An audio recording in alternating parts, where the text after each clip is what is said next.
কে দিয়ে আগে আমরা লেখানোর চেষ্টা করেছিলাম এক সময় যখন আমরা পাঠচক্রে যেতাম নানান জায়গায়, প্রধানত উবেনি কেন্দ্রিক এবং কাক কেন্দ্রিক প্রধানত, কিন্তু আরও নানান জায়গায় আমরা এগুলা করে বেরিয়েছি। হয়তো আমাদের যে বয়সে আমরা করেছি সেই বয়সে অন্যরাও করে। তো তার মধ্যে একটা জায়গা ছিল এই সংস্কৃতি বিকাশ কেন্দ্র। আমরা এখানে প্রচুর প্রোগ্রাম করেছি, প্রচুর আড্ডা দিয়েছি, একসঙ্গে 15-20 জন। রোমেল থাকতো সবসময়, মানে রোমেল ওই পুরো ব্যাপারটার মধ্যেই ছিল। তো তাকে, সে তো বড় অর্গানাইজার, আমরা তাকে প্রচুর লেখাতে চেয়েছি, নানানভাবে উস্কাইছি, কিন্তু তাকে দিয়ে বক্তৃতা দেওয়ানো যায়নি এবং লেখানো যায়নি। দেখা যাচ্ছে যে রোমেল একটু দীর্ঘ প্রস্তুতি পর্ব নিয়েছে এবং প্রস্তুতির পরে এখন রোমেল লম্বা গদ্য লেখে রেগুলার এবং বক্তৃতা দেয়, উপস্থাপনা করে এবং উপস্থাপকের প্রয়োজনীয় দায়িত্বের বাইরে অনেক কথা বলার মতো কথা তার জমা থাকে। বোঝা যাচ্ছে যে সবগুলোই হয়েছে, কিন্তু প্রস্তুতি নিয়েছে লম্বা দিন ধরে এবং এই প্রস্তুতির একটা পরিণতি স্বরূপ আমরা তার এই বই পেয়েছি, অধরা শহীদী মিছিল। ইতিমধ্যে আমরা কবিতা শুনেছি এবং আমার ধারণা আমরা এখানে যারা আছি তারা অনেকে তার কবিতা আলাদা করে পড়েছিও। আমি আগে একবার পড়েছি এবং আজকে আরেকবার পড়লাম। সেখানে কবিতা সম্পর্কে বিভিন্ন ধরনের আলাপ আলোচনা এখানে হয়েছে। অন্তত 3 জন, উদয়, যদিও সে আজকের দায়িত্বপ্রাপ্ত নয়, কিন্তু যেহেতু সে রোমেলের কবিতা লম্বা করে আগেই বিশ্লেষণ করেছে বলে তার একটা দায়িত্ব সে নিজে থেকেই নিয়ে নিয়েছে। সে কিছু অসাধারণ ব্যাখ্যা বিশ্লেষণ করেছে। ইক্তিজা হাসান এবং কুদরতি হুদা দুইজনই রোমেলের কবিতার বিভিন্ন দিক ভালোভাবে শনাক্ত করেছেন। আমি বলবো যে কবিতার একটা বিস্তৃত ইতিহাসের মধ্যে, ধারাবাহিকতার মধ্যেই কবিতা পড়া ভালো। সেটা যদি মাঝে মাঝে আর্টের যে বাউন্ডারি সেটাকে যদি মাঝে মাঝে চাপ দিয়ে একটু সরিয়েও দেয়, মানে যে বাউন্ডারিটা এখন আছে, একটা ভাষার কাব্য চর্চার তো একটা পরম্পরা থাকে, একটা পরিধি থাকে, সেই পরিধি বরাবর যদি কোনো নতুন কবিতা একটু চাপও তৈরি করে, তাও ওই পরিধির মাপে কবিতা পড়া ভালো। সেদিক থেকে আমরা দেখি যে রোমেলের কবিতার তো একটা পরিষ্কার হিস্ট্রি আছে, ইতিমধ্যে বলা হয়েছে। রোমেল নিজেও তার বইয়ের ভূমিকায় বলেছেন যে কবি ফরাদ মজার তাকে বিশেষভাবে প্রভাবিত করেছে। এই প্রভাবটা রোমেল চিন্তার দিক থেকে বলেছে প্রধানত। সেটা আমরা দেখি যে বাংলার ভাব, রাজনৈতিকতা, কৃত্রিম নাগরিকতা সম্পর্কিত ধারণা, কৃষি, কীটনাশক, কর্পোরেট সংশ্লিষ্ট যে জীবনবিধি এবং তার নানান ধরনের বিপর্যয়, এই ব্যাপারগুলো তো আমরা দেখেছি যে ফরাদ মজারের চিন্তা জগতের মধ্যে খুব প্রধানভাবে আছে। রোমেল ভূমিকায় সেটা উল্লেখ করেছে যে এই ব্যাপারগুলো রোমেল সেখান থেকে পেয়েছে। একই সঙ্গে আমি বলবো যে কবিতার ক্ষেত্রেও, কবিতার ভাষার ক্ষেত্রেও যদি রোমেলের কোনো নিকট আত্মীয় সাব্যস্ত করতে হয়, তাহলে সেটা কবি ফরাদ মজারি হবেন। দুজনের মধ্যে পার্থক্য আছে, বেশ ব্যাপক পার্থক্য আছে, সেটা আমি হয়তো পরে একটু বলবো, কিন্তু সেটা হবে। এখানে অলরেডি বলা হয়েছে যে রোমেল ঠিক ট্র্যাডিশনাল অর্থে, প্রচলিত অর্থে কাব্য করতে চায় নাই। অন্তত আমাদের এখানে যে ধরনের কবিতার একটা প্রবল প্রতিষ্ঠা আছে, সেটা সেই ধরনের কাব্য করতে চায় নাই।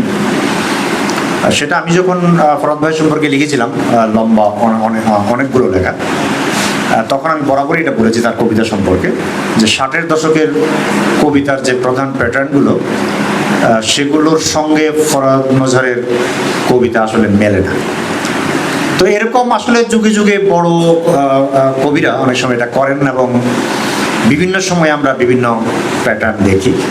তবে একদম ভাষাগত দিক না হলেও রোমেল যে কবিতা লিখছে, আমাদের এখানকার সংস্কৃতি, রাজনীতি, সাহিত্য, শিল্প এগুলোর চর্চার ইতিহাসের মধ্যে আমি বলবো যে এটা অভাবনীয় নয়।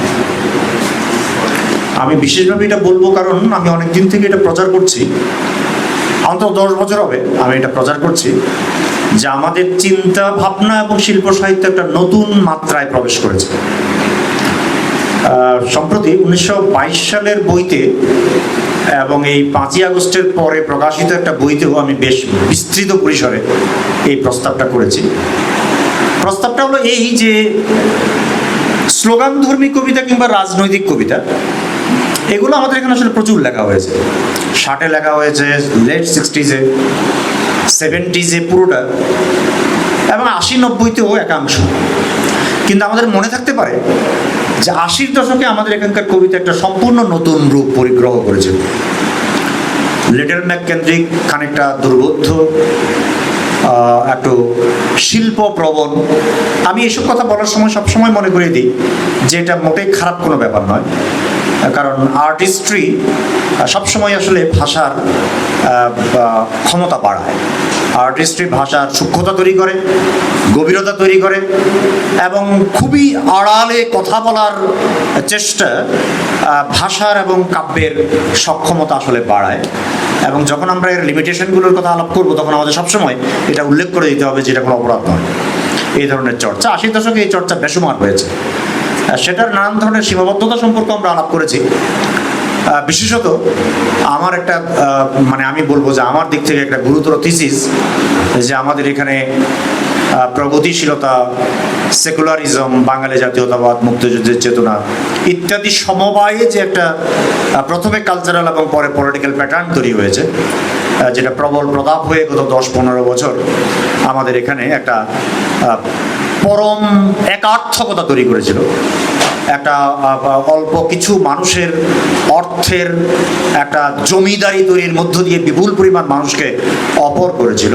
ওই যে প্যাটার্নটা এটা 80-র দশকে বিকশিত হয়েছিল। এবং আমি সাম্প্রতিক এক লেখায় দেখিয়েছি যে আমাদের 80-র দশকের লিটল ম্যাক আন্দোলন, কাব্যকেন্দ্রিকতা কিংবা অ্যাস্থেটিক্স প্রবণতা, নন্দন তত্ত্বীয় ব্যাপারগুলোর দিকে মাত্রাতিরিক্ত মনোযোগ, এই ব্যাপারগুলোর সঙ্গে ওই ধারাটা যেটা আমি বললাম যে বাঙালি জাতীয়তাবাদ, প্রগতিশীলতা ইত্যাদির নামে বিভিন্নভাবে চর্চিত হয়েছে, ওটার একটা গভীর যোগ আছে, এটা আমি সম্প্রতি দেখিয়েছি। কিন্তু একই সঙ্গে 90-এর দশকের দিকে এটার কিছু প্রতিক্রিয়াও হয়েছিল, সেটা আমাদের মনে রাখা দরকার। সবচেয়ে শনাক্তযোগ্য প্রতিক্রিয়া ছিল নিঃসন্দেহে এবাদতনামা, এটা ওই সময় প্রকাশিত হয়েছিল। কিন্তু এর বাইরেও আমি অন্তত দুটো ধারাকে, অন্তত আরও আছে, দুটো ধারাকে শনাক্ত করেছিলাম। একটা ছিল ওই সময় একটু কাঁচাভাবে স্থানীয় উত্তরাধুনিকতা বলে একটা জিনিস চর্চিত হয়েছিল। বহু লোক এই বিষয়ে এই ধারায় কবিতা লিখেছিলেন এবং অনেকে এখনো চর্চা করছেন। তারা ওই নানান ধরনের স্থানীয় বিষয়াশয়, যে বিষয়গুলো 80-তে বাদ পড়েছিল, প্রগতিশীলতার নানান ধরনের চর্চার মধ্যে বাদ পড়েছিল, যেগুলো ঠিক ক্যালকেশিয়ান নয়, পশ্চিমা নয়, এই ধরনের প্রচুর বিষয়াশয় নিয়ে কবিতার দিকে এসেছিলেন, চর্চা করেছিলেন, কিছু আন্দোলন মতো হয়েছিল।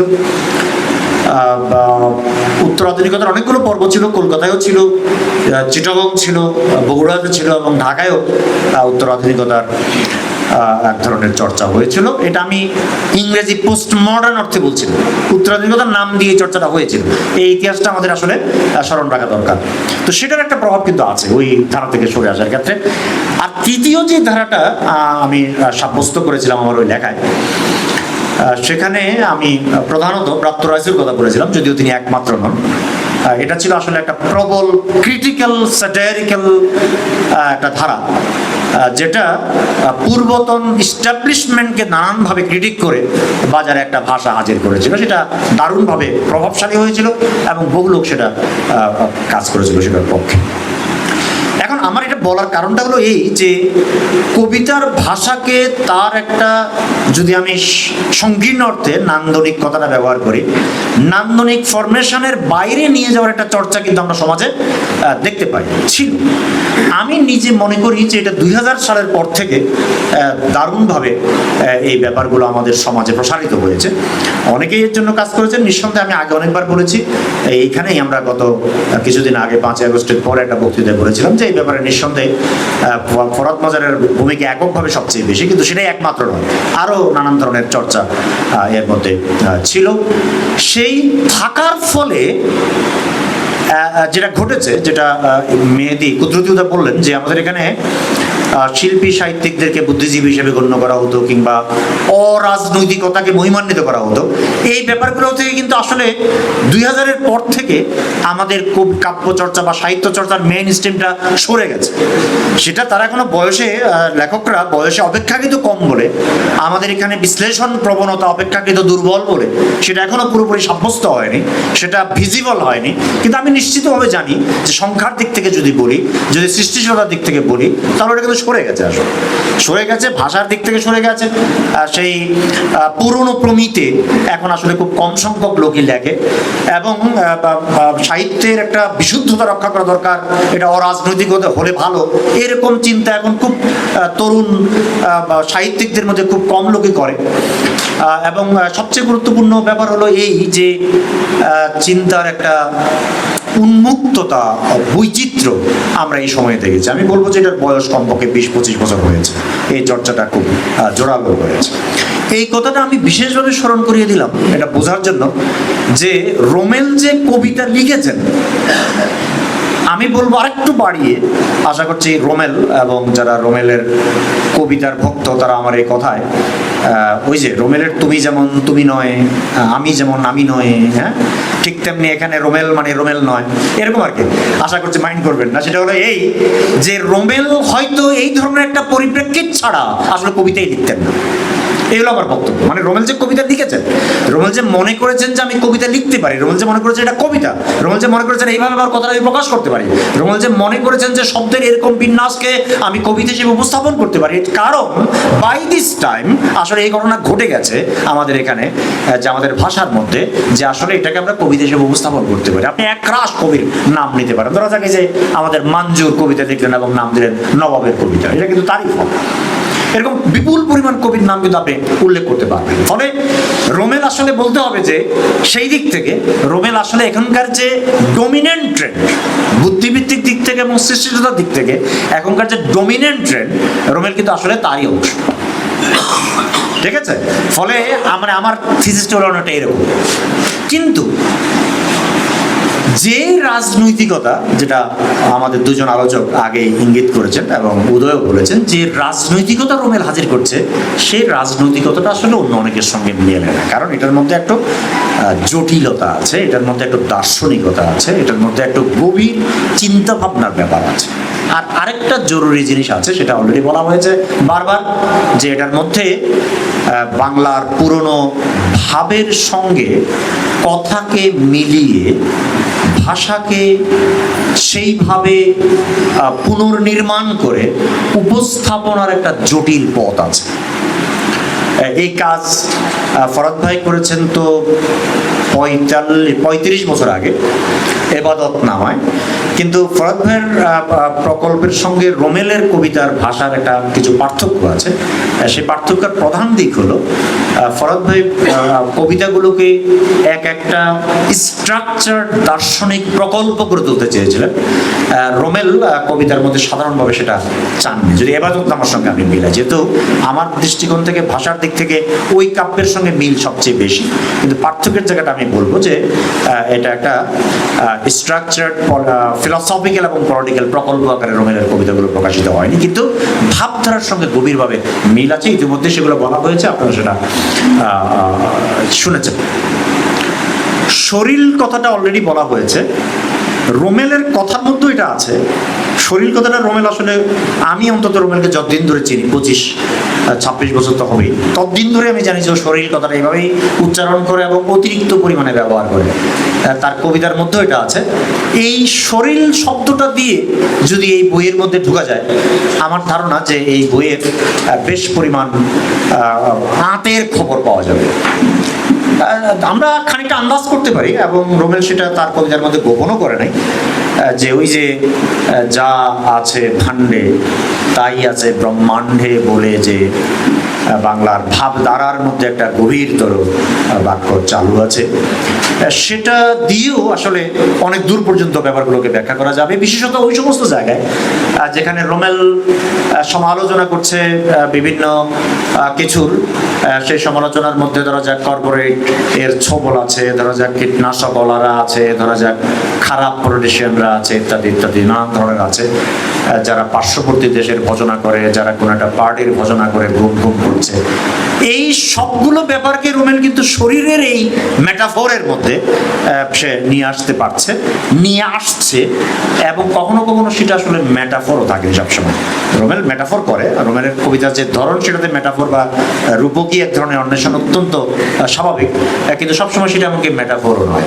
যাপিত জীবনের যে বিবরণ, তার মধ্যেই রোমেল আসলে তার প্রেম, তার কাম, তার রাজনীতি, তার কর্মকাণ্ড ইত্যাদিকে তার শরীরের মধ্যে আঁটিয়ে ফেলতে পারে।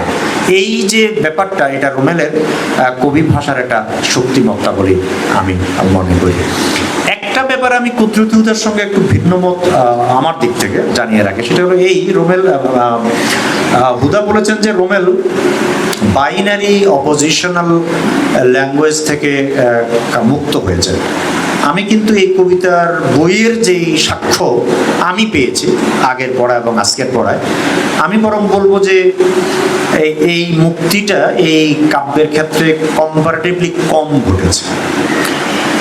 আপনারা দেখেছেন যে রোমেলের এই কবিতাগুলো সবচেয়ে বেশি লেখা হয়েছে 2013 সালে, 2016 পর্যন্ত সবচেয়ে বেশি লেখা আছে, এবং এরপরে খুবই কম। 2013 সালে আমাদের এখানে কি ঘটেছিল আমরা সবাই জানি, এবং 2013 আগে থেকে আজ পর্যন্ত আমাদের এখানকার যে পলিটিক্যাল জার্নি, যে পলিটিক্যাল জার্নির মধ্যে চিন্তামূলকতা যুক্ত আছে, বা বলা ভালো যে পলিটিক্যাল জার্নি চিন্তামূলক, সেটার একটা ইতিহাস কিন্তু রোমেলের এই কবিতাগুলোর মধ্যে আছে। 2013 সালে কেন এই ব্যাপারটা এতটা আবেগে রোমেলকে চাঙ্গা করেছিল, সেটার ইতিহাস বোঝা আমরা যারা ওই সময়ের মধ্য দিয়ে বড় হয়ে যাদের পক্ষে খুব কঠিন নয়।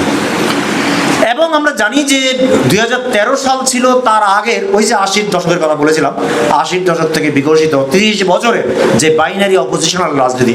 কিছুক্ষণ আগে আমি যেটা বলেছিলাম যে গত 12, 13, 14 বছরের আওয়ামী নেতৃত্বাধীন রাজনৈতিক এবং বুদ্ধিজীবী প্রকল্পের যে সংকীর্ণতা এবং একার্থকতা, এবং অল্প কিছু মানুষের বিপরীতে বিপুল পরিমাণ মানুষকে একটা বিপরীত অঙ্গনে প্রায় সময়ে হত্যাযোগ্য করে উপস্থাপন করার যে একটা পরিস্থিতির মধ্যে আমরা ছিলাম, সেই পরিস্থিতির প্রত্যক্ষ ছাপ কিন্তু রোমেলের এই কবিতার মধ্যে আছে।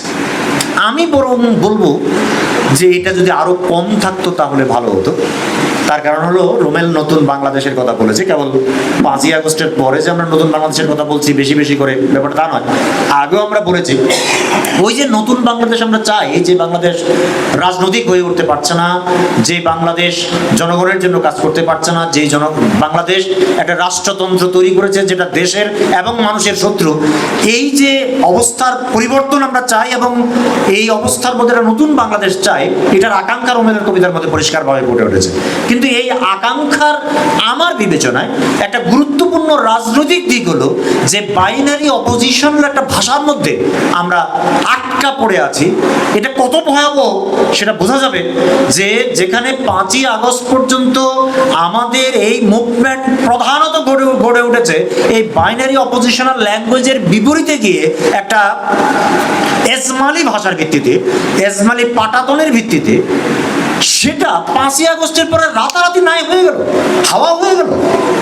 মানে এই যে বাইনারি অপোজিশনাল একটা অবস্থার মধ্যে থাকার কালচারটা, ভাষাটা, বাস্তবতাটা, রাজনীতিটা, এবং প্রত্যেক গ্রুপের নিজ নিজ অবস্থানকেই চূড়ান্ত মনে করা, বাংলাদেশ মনে করার যে রোগ, বালাই, এটা এত গভীর যে 5 তারিখের পরে একদিনও টিকলো না।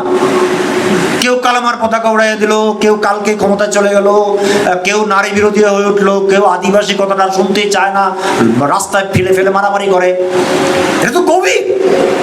অথচ আমি নিজে মনে করি যে নতুন বাংলাদেশের যদি কোনো পসিবিলিটি থেকে থাকে, যেটা এই মুভমেন্টের মধ্যে আমরা পরিষ্কারভাবে মূর্ত হতে দেখেছি, শরীরী অবয়ব পেতে দেখেছি, রোমেলের ভাষায় শরীর অবয়ব পেতে দেখেছি, গতর, রোমেল আর গতর খুব ব্যবহার করে, আমরা এই আকার পেতে দেখেছি। এটাই একমাত্র নতুন বাংলাদেশের ভিত্তিভূমি হতে পারে, আর কিচ্ছু না, বাকিটা বোগাস। তাহলে যদি সেটা হয়, সেই জন্য আমি কথাটা বিশেষভাবে উল্লেখ করলাম যে আমি মনে করি যে রোমেলের এই কাব্যের ভাষার মধ্যে ওই অপোজিশনটা আসলে দূর হয় না। দূর হতে হবে তারা, কারণ রাজনীতি করছে। এবং রোমেল স্মিথের বরাত দিয়ে ফরাদ ভাইয়ের পপুলার করা বাংলাদেশে ওই থিসিসের সঙ্গে খুবই একমত যে রাজনীতির বেসলাইন হলো শত্রু মিত্র নির্ধারণ। আমি যদি এটা সাবস্ক্রাইব করি, ওকে। তো এই যে যেহেতু রোমেলের রাজনীতির মধ্যে একটা বিপ্লবী ব্যাপার আছে, রোমেল যে বিপ্লবী রাজনীতির কোনো ফর্দই কবিতার মধ্যে উপস্থাপন করছে তা নয়, কিন্তু একটা মানে রেভুলেশনারি চেঞ্জের খায়েশ এই কবিতার মধ্যে আছে। ফলে আমি তার শত্রু মিত্রের ব্যাপারটাও নিলাম, কারণ রেভুলেশনারি রাজনীতিতে শত্রু মিত্র অনিবার্য। আমি ডেমোক্রেটিক লোক, আমি শত্রু মিত্রের রাজনীতিটা আমি করি না। আশা করছি ফরাদ ভাই আমাকে ক্ষমা করবেন, ঠিক আছে। ডেমোক্রেটিক লোক যেহেতু আমার কাছে মনে সবাই সম্ভাব্য বন্ধু, না হলে পলিটি হবে না এবং ইয়া হবে না। ও কে যেন বলছে সুবিধাবাদী, না, এটা পুরো সুবিধাবাদের ব্যাপার না, ঠিক আছে। এটা পুরোপুরি সুবিধার ব্যাপার না, এটাও ফিলোসফিক্যাল অ্যান্ড পলিটিক্যাল কোশ্চেন। যাই হোক, সুতরাং রোমেল যেহেতু একটা বিপ্লবী রাজনীতি প্রস্তাব করছে তার কবিতায়, ফলে এর মধ্যে শত্রু মিত্রের ব্যাপারটা টু সাম এক্সটেন্ট আমি নিচ্ছি, কিন্তু দুটো উল্লেখ করছি, অনেকগুলো আছে, আমি দুটো উল্লেখ করছি। যেমন রোমেল রবীন্দ্রনাথকে ব্যবহার করছে। আপনারা জানেন যে রবীন্দ্রনাথ আমাদের এখানে পলিটিক্যাল ইস্যু। এখন রোমেল রবীন্দ্রনাথকে কীভাবে ব্যবহার করছে? রোমেল বলছে যে আপনি ফেলানিরে মারবেন, বলছেন ও ফেন্সিলিন নিয়ে আসে, মাইরা কাটাতারে ঝুলে রাখবেন, তখন আপনি রুমের মধ্যে কি হচ্ছে রবীন্দ্রসঙ্গীত শুনবেন। আপনি একজন রবীন্দ্রজীবী, ওকে, নো প্রবলেম, রবীন্দ্রজীবীরা এই কাজ করে। কিন্তু এই কাজের মধ্য দিয়ে যেই রবীন্দ্রনাথ অঙ্কিত হলো, সেই রবীন্দ্রনাথ যে পার্সিয়াল, সেই রবীন্দ্রনাথ যে টেক্সট রবীন্দ্রনাথ নয়, সেটা যে তার বরাতে গড়ে ওঠা বাংলাদেশের একটা মিডল ক্লাস কালচারের প্রতিচ্ছবি, সেই ব্যাপারে বোঝাপড়া জরুরি। এবং আমি প্রস্তাব করবো এই বোঝাপড়া ছাড়া পলিটিক্যাল বাংলাদেশ তৈরি হবে না। আমাকে আশা করছি আপনারা বুঝতে পারবেন, আমি সংক্ষেপে বলছি। আমি যে বাংলাদেশ বলছি, যে নতুন বাংলাদেশ যদি আপনি চান, সেটা হবে একটা এজমালি পটাতনের উপর। ওই এজমালি পটাতনে যেতে হলে আপনাকে যেমন বলতে হবে যে এই হারামজাদাগুলো রবীন্দ্রসঙ্গীত শুনতে শুনতে ফেলানির কাঁটা তারের উপর ঝুলে পড়া যেই লাশ, সেই লাশকে অনুমোদন করছে, আপনাকে এটা বলতে হবে, কারণ এটা বাংলাদেশে করছে। একই সঙ্গে আপনাকে বলতে হবে যে এই রবীন্দ্রনাথ কিন্তু চূড়ান্তভাবে মীমাংসিত, শেষ হয়ে যাওয়া রবীন্দ্রনাথ নয়, it has many more possibilities. ওটা আপনি যখন আপনি বোঝাপড়া করতে চাইবেন, তখন আপনি আসলে রাজনৈতিক ভাষার মধ্যে প্রবেশ করবেন। ওই বোঝাপড়াটা আমি এই কাব্যের মধ্যে আসলে তুলনামূলকভাবে কম দেখেছি। দ্বিতীয় উদাহরণ, মানে রবীন্দ্রনাথ সম্পর্কে অন্তত দুটো কবিতা আমি পরিষ্কারভাবে এই পজিশন আমি মার্ক করেছি। দ্বিতীয় যে বাইনারি অপোজিশনাল পজিশনটা আমি সাব্যস্ত করবো, সেটা হলো গ্রাম এবং শহর। আমি রোমেলের যে গ্রাম এবং শহরের প্রজেক্ট, এই প্রজেক্টটা আমি আসলে পলিটিক্যালি অনুমোদন করছি না ব্যক্তিগতভাবে। কবিতা হিসেবে কোথাও কোথাও চমৎকার, কবিতা হিসেবে কোথাও কোথাও চমৎকার, এটা দুর্দান্ত, কিন্তু পলিটিক্যাল প্রপোজিশন হিসেবে আমি মনে করি যে এটা সমস্যামূলক প্রপোজিশন। সমস্যামূলক এই জন্য যে আমি যদি একটু ক্রিটিক্যাল অবজারভেশনে রোমেলের কবিতার গ্রামটা দেখি, আমি দেখবো যে রোমেল কোথাও আসলে গ্রামের কোট আনকোট অ্যাকচুয়াল কোনো ছবি তৈরি করে নাই। রোমেল ধরেই নিয়েছে যে এটা একটা আইডিয়ালাইজ পজিশন, এটা একটা আইডিয়াল কন্ডিশন। এই আইডিয়াল কন্ডিশন থেকে লোকে শহরে আসছে এবং নষ্ট হয়ে যাচ্ছে। এবং শহরটা কি? শহরটা হলো এখানে বিদেশ আছে, কলোনিয়াল নানান ধরনের বাজে ব্যাপার আছে, ইট কাঠ পাথর আছে, ইট কাঠ ইত্যাদিও আছে এখানে রোমেলের কবিতার মধ্যে। এবং সবচেয়ে গুরুত্বপূর্ণ কথা হলো এটা প্রাণ ইত্যাদি চলে গেছে। কিন্তু আমি এটার যে পলিটিক্যাল ফিলসফিক্যাল প্রপোজিশনাল যে প্রবলেমটা দেখি, সেই প্রবলেমটা হলো এই যে অ্যাকচুয়ালি আমাকে যদি নগরে বসবাস করতে হয়, তাহলে আমাকে নগরের মধ্যে কিন্তু ওই স্কোপটা তৈরি করতে হবে। উইদাউট হ্যাভিং অল্টারনেটিভ প্রপোজিশন, আমি যদি বলি যে আমার নগর এইভাবে কেবল খারাপ, আর ভালো কোথায় আছে? ভালো আছে গ্রামে। তো গ্রামের কোথায় ভালো? এখানে জসিমউদ্দিনের নাম এসছে, অন্যতম জসিমউদ্দিন ব্যবসায়ী কুদরতি হুদা জসিমউদ্দিনের নাম নিয়েছে, যে কারণে ও কবর কবিতা নিয়ে লিখেছে, সে একই কারণে আমি এখন কবর কবিতা নিয়ে লিখছি। জসিমউদ্দিন সম্পর্কে আমি যেমন বলেছি, Jasimuddin is a great point because Jasimuddin গ্রামের কথা বলেছে, নগরের বিরোধিতা করেছে। তার গ্রামের গ্রেটনেস হলো, তার গ্রাম হলো একটা alternative life style and production system and philosophical living এর একটা পূর্ণ মূর্তি। So he is proposing village with all its political proposition, philosophical proposition and production system and living style. সেখানে রোমেল বলছে যে গ্রাম, ও বলছে যে গ্রাম থেকে শহর আসে আমরা নষ্ট হচ্ছি, কিন্তু কোন গ্রাম? It's an idealist proposition, it's a romantic proposition. কারণ পুরো কাব্যগ্রন্থের মধ্যে কোথাও এক লাইনের জন্য নাই যে গ্রামের প্র্যাকটিক্যালি এই কন্ডিশনের মধ্যে আসলে গ্রাম আইডিয়াল হয়ে উঠেছে। এটা ধরেই নেওয়া যে গ্রাম আইডিয়াল। শুধু কোথাও কোথাও দু এক জায়গায় প্রকৃতির কথা আছে, কিন্তু এই প্রকৃতিও খুবই অচিহ্নিত প্রকৃতি। তাহলে আমি বলবো যে এই একটা বাইনারি অপোজিশন, যে গ্রাম এবং শহর। আর আমি রবীন্দ্রনাথ বললাম, আরও আছে। আমি বলবো যে এটার অতিক্রমের, আমি জানি যে এটা অতিক্রম করা খুব কঠিন, এটা অতিক্রমের যে ফিলসফিক্যাল সংগ্রাম, সেটা ভাষায় রূপান্তরিত হলে আমাদের কাব্য নিশ্চয়ই আর একটা নতুন ধাপে উন্নীত হবে, এবং সেই সম্ভাবনা রোমেলের যে আছে। যদিও আমরা একটু আতঙ্কিত হয়ে লক্ষ্য করেছি যে 16 সালের পর থেকে রোমেলের কবিতার লেখার পরিমাণ খুবই কম। 24 সাল পর্যন্ত, 16 থেকে 24 পর্যন্ত কবিতার সংখ্যা 10-এর কম হবে। সবচেয়ে বেশি লেখা হয়েছে 13-তে, তারপরে 16-তে সবচেয়ে বেশি, এবং এরপরে কম। তারপর আমরা ধরে নেব যে রোমেল আরও কাব্যচর্চা করবে, এবং সেই কাব্যচর্চার মধ্যে ওই আমার বিবেচনায় রোমেল এবং অন্যরা নাও করতে পারে গভীরতর ওই সমস্ত ফাইট, ফিলসফিক্যাল ফাইট, এবং তাকে কাব্যের ভাষায় রূপান্তরের যে সাফল্য, এটা আমরা রোমেলের আগামী দিনগুলোতে